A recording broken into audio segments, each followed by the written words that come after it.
সেটি আমরা আসলে সেইভাবে সাহায্য জানাতে পারছি। তো তারপরও নেতাকর্মী যারা রয়েছে, জনগণ রয়েছে, সমর্থক রয়েছে, তারা তাদের ভাই, তাদের সন্তান, তাদের নেতাকে বরণ করবে, এইটা একটু স্বাভাবিক। এটি মানে যার যার অবস্থান থেকে তারা করবে।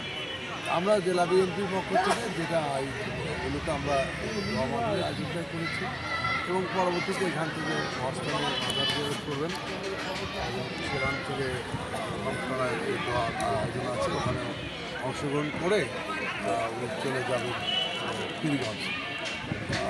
আবু সাইদ জুলাই যোদ্ধা প্রথম শহীদ হয়েছেন ওখানে আবু সাইদ দাদাদের কবর জিয়ারত করতে বাগবাড়ি যাবেন কিনা এই বিষয়ে?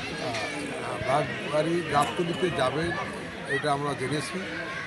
এখন 14 তারিখে ফেরার পথে এখন কোথায় কোথায় যাবেন এইটা এখন পর্যন্ত সঠিক সিদ্ধান্ত। ধন্যবাদ। এখানে আমাদের নেতাকর্মী ম্যাক্সিমাম নেতাকর্মী চাইবে তার সঙ্গে যাওয়ার বিকল্প। আমরা তুমি যখন সামনে চলে যাবো তখন তো 600 হাজার পিছনে যাবে। অ্যাকচুয়ালি তো মানে বলা খুব কঠিন যে কারা যাবে কারা যাবে। আমরা যারা গুরুত্বপূর্ণ দায়িত্বে আছি আমাদের প্রত্যাশা, আমাদের নেতা, আমাদের প্রিয় সরকার বিএনপি ভারপ্রাপ্ত চেয়ারম্যান এই আসনের দিকে আগামী দিনে জাতীয় সংসদ সদস্য নির্বাচিত হয়ে আল্লাহ চাইলে আগামী সেই মানুষের সান্নিধ্য কে আছে। সবার প্রত্যাশা এই মানুষের পাশে থাকবে। আমরা সবাই বগুড়ার হিসেবে বুঝে করো সারা দিন তার হিসাবে বগুড়ার সন্তান হিসেবে সবথেকে বঞ্চিত ছিল সবাই তার সঙ্গে ইনশাআল্লাহ তার আগমনটা শুভ হোক এবং আপনাদের সকলের উপস্থিতিতে অনুষ্ঠানটাকে সফল করার জন্য সবার সহযোগিতা কামনা করছি।